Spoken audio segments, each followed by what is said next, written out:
Welcome back to Real Talk with our family here, getting together, talking about some enjoyable topics. I'm so glad to be here with you guys again, and we're going to dive right in. And feel free to visit us at Dayspring Feel free to Ministries. visit. That's It's right. open, man. Come as you are, man. I love it. To meet me, I'll be in the 6th row. He the maestro on the piano. You know, hey, man, I promise you, man, you will find a family. Man, I promise you. But Milagro ended our last program with something that you thought that bothered you about. Could you expound on that? It basically go to what we talking about, and people running the well dry. Like, you can't just keep giving and giving and giving, and something got to come back. So it's like, I know, Pastor King, you probably raised hundreds to thousands of kids, and to see your church, and I mean, it's basically just your family, and not all of them. And those aren't the people that call you for everything. And I run across these guys that I know he raised to. I mean, this guy would. I don't know what time you made it home, because you'll fill your van up with 20 kids and drop us all off over the city. And didn't complain. We see you the next day. Your coaches in football. And it's like, man, to me, that's worth a visit a church. But when they get married, or it's a funeral, or they need money, nobody hesitates to call them. Yeah. Because everybody know that, you know, like you say no now, but we all know the Pastor King that even when you wanted to, we can see no on your tongue. You couldn't say it. My uncle said, he called me June. He said, June never says no. Yeah. I appreciate that, man. To Eric's original point and to this, when I said yes to the Lord, I meant yes to the Lord in terms of serving people and, man, y'all got me all crazy now. Serving people, God always takes care of me. You know, and that's the one of the messages that I try to get over to people. If you handle God's business, He'll take care of yours. Yeah. And I've been watching Facebook. Man, I didn't even plan on talking about this. I was watching Facebook and I see the young people partying, a lot of the ones that we ministered to over the years. And my thought is like, man, at what point in time are you going to get it? Yeah. The thing that happened in New Orleans, the people were there, they was having a good time, they were partying. And I look at here, it's like, don't get me wrong, I don't think there's nothing wrong with dancing and having fun. I'm not saying that. But I'm saying that at what point will all the things that you were taught kick in? Yeah. You know, but then I had to remind myself, hey, I'm not God. And my job and our jobs is to teach and preach and do what God says, and then let Him do. Yeah. God sees tomorrow where I don't. I can't.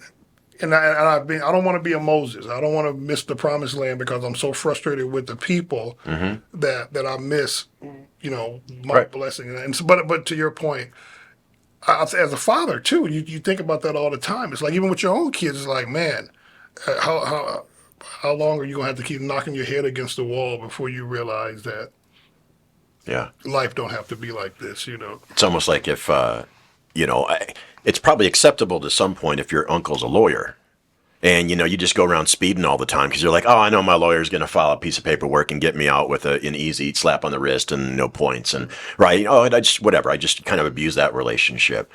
But I would think society used to see a pastor slightly differently, where you can't just pull the fire alarm and just call the pastor only when necessary. Like, you can't go out and completely ignore everything that he's taught you about God and then just come back when you absolutely need. But maybe that's wrong. Maybe that's where society is right now. Where it's like, oh, well, I'm going to keep. When I'm thinking about that, that was probably my mindset back when I was 14, 15, 16, which was, hey, you know what? In chapel, growing up in the Christian private school, we'd always get these guys that come in and they were like, God saved me when I was in the gutter. I've been on drugs for 10 years and committing crimes, and I was close to death, and God saved me. I'm like, wow, I got a long way to go before I'm in trouble. You know, totally not the right mindset, right? And so maybe that's just the same thing. It's like, hey, at some point maybe I'll change. But now that presupposes there's the concept of hope in the future, which I think we've touched on a little bit, that maybe is not ubiquitous with the kids that have come through the Hope Center, right? For some of the things that you've articulated, I think, Milagro. So yeah, is there a lack of belief that they're worthy of the love that you've tried to give? Right? Is there a lack of hope that it I matters? understand it. You hitting it right on the head. But I understand them too.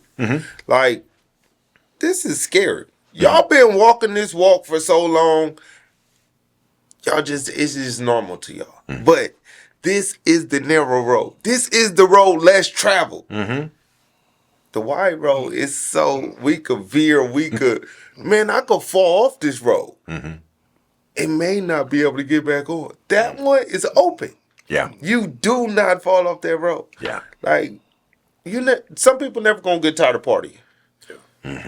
Some people, and you gotta be responsible over here. Yeah. Over there, I could just blame everybody. Yeah. And a lot of people is turned off because it's so many fake Christians. Matter of fact, it's more fake Christians than it is real Christians. So it's like y'all got a bad rep. But that's why you don't listen to Christians. You watch them.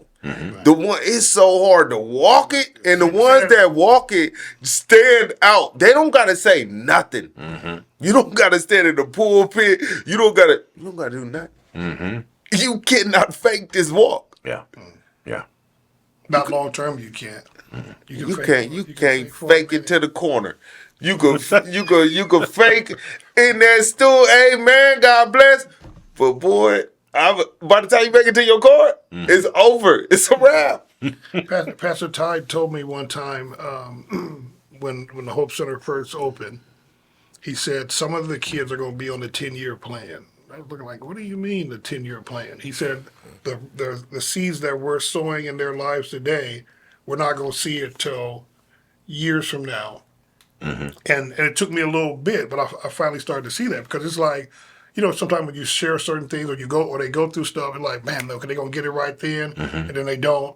And then later on, I hear a lot of, man, you remember what you said? I didn't think you was listening. Or do you remember what y'all did? I didn't think you noticed. It's like our job as believers, especially as pastors and as faith leaders, is to teach, sow, and love.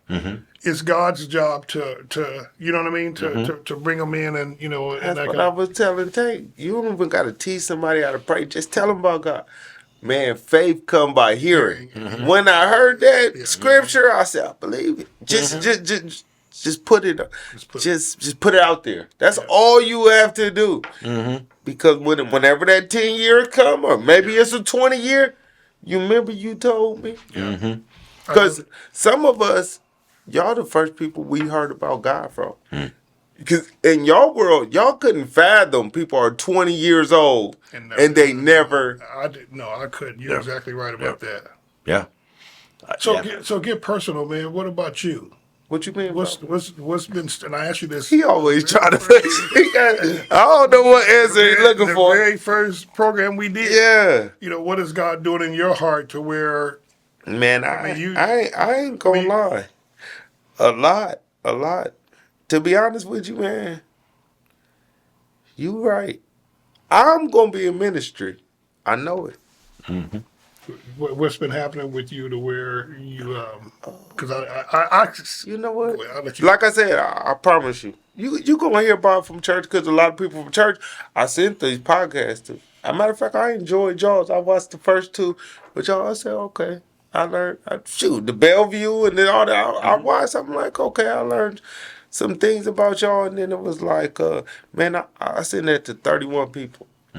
They say, and I was expecting people to say, boy, you're ignorant. And they said, I promise you, I took screenshots. 10 people say, man, you are a pastor.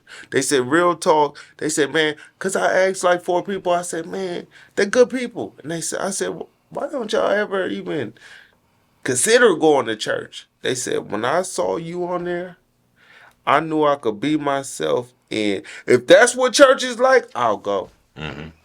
Yeah. I'll go. And one of my older cousins I live with, man, he never talked about church. Mm-hmm. But I don't know why people think you gotta fake it at church. Right. Right. Like you gotta fake it. Man, you just faking in life. If you feel like you gotta fake to go to church. Mm-hmm. My brother, one of my younger brothers, told me. He says, "I'll come to church when I get my life together." Mm-hmm. Yeah. And I wanted to tell him is you can't never get your life together. I would say, well, I'll see you at church. You'll get your life together at church. Everybody who say that, they do. But they in the casket. Mm-hmm. Yeah, you can get your life together. I'll meet you there. Mm-hmm. I mean, I always kind of want to lose a little weight before I go to the doctor because Right. right. So, I mean, I get the idea of, but of wanting to self-correct before you really go to get corrected. But yeah, church is not the place where you have to go. The only thing you need to walk into church is to be open to what God has for you, and it could simply be walking in and sitting down with somebody you know, and that's it, right? Just be around and observe and recognize. Because the church has done the most damage to the people. Because too much of the church has acted like a business. Too much of the church has been about the pastor. Too much of the church has been about the results. Too much of the church has been about performance. Right? Jesus fed the 5,000 and then they went on their way. He didn't have somebody sign up members, right? He fed the 4,000, then they went on their way. He didn't have somebody make a list so he could do call outs and other things, right? I get today is different. I get there are practical aspects of wanting to be able to help people and follow up. But yeah, I mean, we all know people, and it's really being part of the body is just, hey, come hang out with me, where we learn about what God has for us because he loves us, not come and be religious and we want money from you and we're going to make you change. Even that's one aspect that it took me forever to understand. The reason God has so many things in the Bible about what we are and aren't to do is because that's what's best for us. Not because we have to follow those rules in order to get into heaven, right? That's where religion gets involved and tries to say, oh, you can or can't get into heaven if you don't do these rules. No. All of these things are because it's much better for me not to be full of bitterness. It's much better to forgive. It's much better not to let myself explode in anger, right? It's much better to trust God. It's right. The ultimate is those who believe Jesus is the Son of God, right? And right, John 3:16, right? That's the basics. Everything else is for our benefit, so other people can see God through us. But that's why I want to get into ministry. I'm gonna be honest with you. If I was sitting in your church and you just said that spiel, I'm gone. Okay. That traditional church is never gonna reach us. That's why I come to church. I want them to know they can look like this. When they see me, they see themselves. They're not intimidated. They'll walk in there. I've been kicked out of church before. Because I'm not going to conform to you. It's not a uniform you're going to make me wear. It's not a way. I'm going to come with respect, and I'm going to come with my ears open, willing to learn. But I don't know. It's certain ways you got to break through. Like for me, Pastor Barlow was the only church I could go to because he talked this book, but he broke it down to us. You cannot just read that word for word and think you're going to catch the you. Man, we be in there asleep.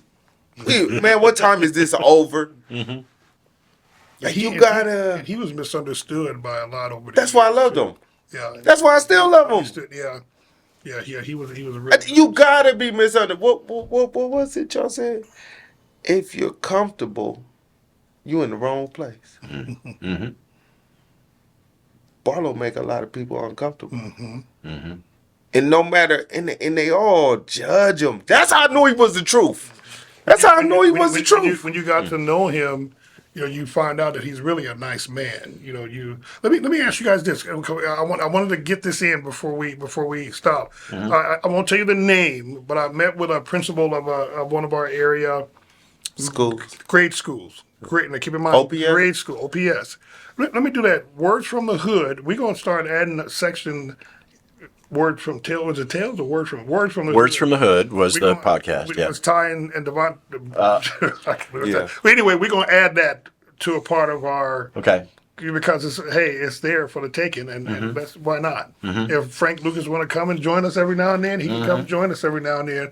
But I want that to be a section because I feel like, I mean, you guys are bringing three different perspectives that I love. But I was talking to a principal from one of the elementary schools, and he told me, he said, and I quote, he said, the worst people of all, not the worst people of all. He said, you know who are the worst ones? Kind of gave you a hint.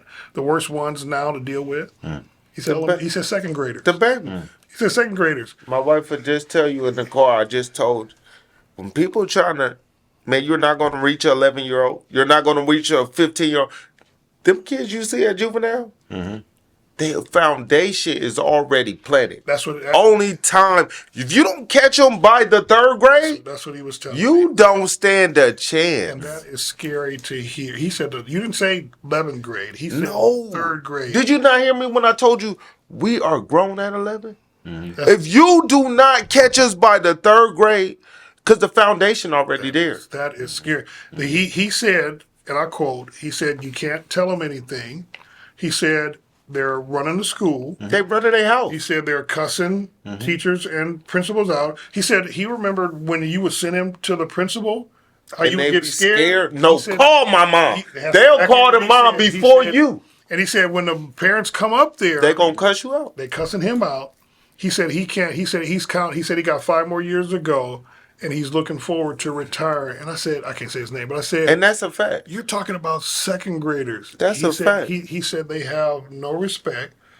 He named the one particular kid that I knew, little bitty. I mean, this dude is this tall, man. He said he's running the whole school. And my initial thought was whoop his butt, But you can't do that now. No. You can't even talk to him in certain ways. Right. So I said, well, man, what is the hope? Well, what are we? And he looked at me and he said, Pastor, I don't know. And we're talking second. Now keep in mind, we are talking. I already second know. graders. That's what y'all don't know. Like it's 11-year-olds out there with multiple bodies, and that is murders. Yeah. Like the foundation is set. If you do not catch them by the third grade, Yeah. What were you doing at 11 years old? Yeah. Well, I think it was 11 when I got my first and only spanking at school. Me too. Around that was Right. That was it. That's all I needed. Because I was so embarrassed that the other kids in school knew that I actually got in trouble and got spanked with the paddle by the principal. That I was like, I never want that to happen again. So that's how fragile, how easy I was to break. You know, Think of me, I got- it was easy. The girl wouldn't give me my hat back. It was cold out. She's taller. I was short. I'm like, well, if I kick her in the shin, she'll go down to grab it. I'll get my hat back. It worked well. But apparently you're not supposed to kick girls. I learned that when I was 11. And you got whooped at school. Yeah. I got whooped at school Yeah. at a principal at 11, Yep. and then when I got home, I got in trouble again. Yeah. but think about it. If y'all was rebellious, Yeah. if y'all would have hit that teacher, do you think she ever would have hit you? Because they really couldn't whoop y'all. They That whoop. with a rule, I got it. I know, but Yeah, we had I'm a saying paddle. though, if y'all was to rebel Yeah. and y'all hit them, I bet you they'll never try to hit y'all again.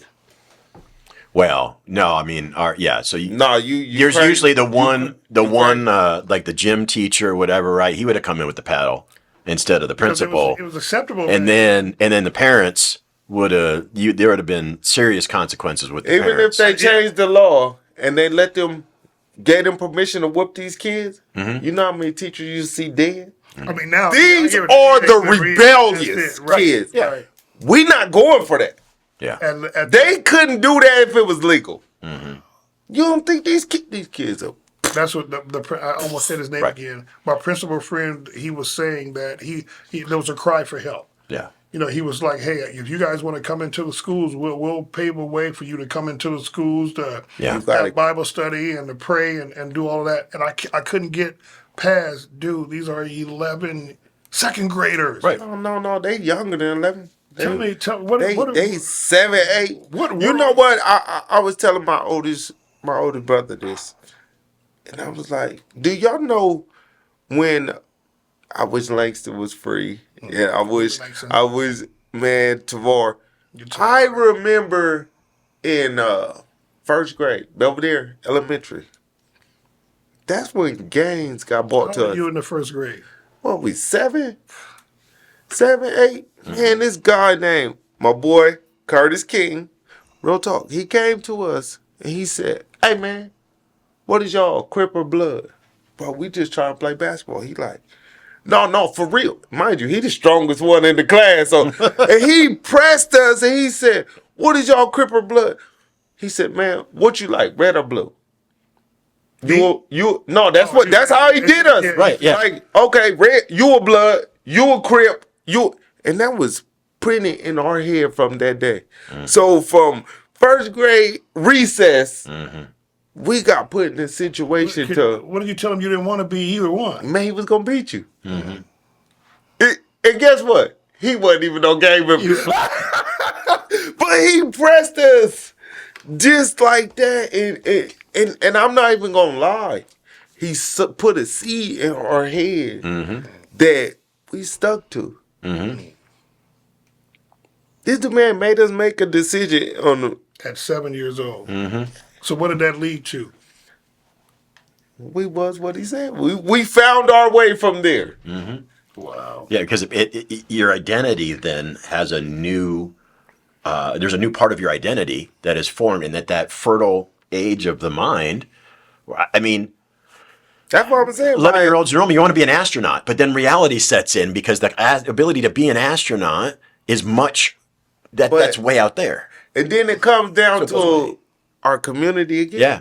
This is what we saw anyway. Yeah. So now we could feel like one of them boys. We already saw the gang members, but we were just a little kid. Now it's like, bro, I could be with them. So let me ask you a controversial question, which we ain't gonna get answered in this time. Where were the white boys? How come that same thing wasn't happening then? Honestly, in my neighborhood, it was 2. One just passed away like 2 years ago, but he was down with us too. He had did he feel like he had to be because he was from the You know neighborhood, what? We never even pressed him to be, but he just molded. Like his brother, he ended up going to prison too, but he wasn't really with that. But he was just crazy on his own because he was more so in the. He was good with his hands. He was working on cars and stuff at 12. But I don't know what ended up happening to him, but he ended up going to prison. But David, he just wanted to be down. Like, he just had it in him. So what's our hope for this principal talking about second graders? You know what, man? The hope is, that's why I say I want to reach the parent. Yeah. If they come home to the, man, they parents so ignorant, these babies ain't got no chance. These babies ain't got no chance. Like you said, the second grade could cuss them out, and the parent will come right behind them and, yeah, y'all better leave my baby alone. Why am I missing work? I done seen this. So it's like, that's why I tell Tank, you're fighting an uphill battle. Number one, you hitting them. Their mind is already made. But then the parents are so ignorant. Like, y'all going against so much. Y'all fighting a good battle, but I don't know if you can win them war. It's the 10-year plan. So That's what I'm saying. They have to, if they don't mess around and get 10 years, I don't know if you can win that. So this is what's coming. It's really interesting that you said that. That reminded me of something I was reading this morning. And so what's happened, there's a county in South Carolina that's starting this. I've heard it from other places, but they're going to start arresting the parents when the kids commit crimes. If they can show That's not fair. I'm not saying it is. I'm just saying, thinking about where's this? South Carolina, thinking about the logical path. So if you can't control the kids, what do? Now, it's predicated on the investigation showing that the parents are complicit, meaning they know their child is doing this and they're not doing anything to try to stop. And so in this case, the child shot a canine dog at 2 a.m. and mom came and picked him up. Now, I'm not saying her picking him up is indicative of that. I'm just saying I just read a story. I looked into it, and this is the county is saying, hey, we passed a law, and this is how we're applying accessory statutes to parents when 11, 12, 13-year-olds are committing major crimes. You know what and I'm concerned. where that goes. I'm gonna but- tell y'all something though. Yeah.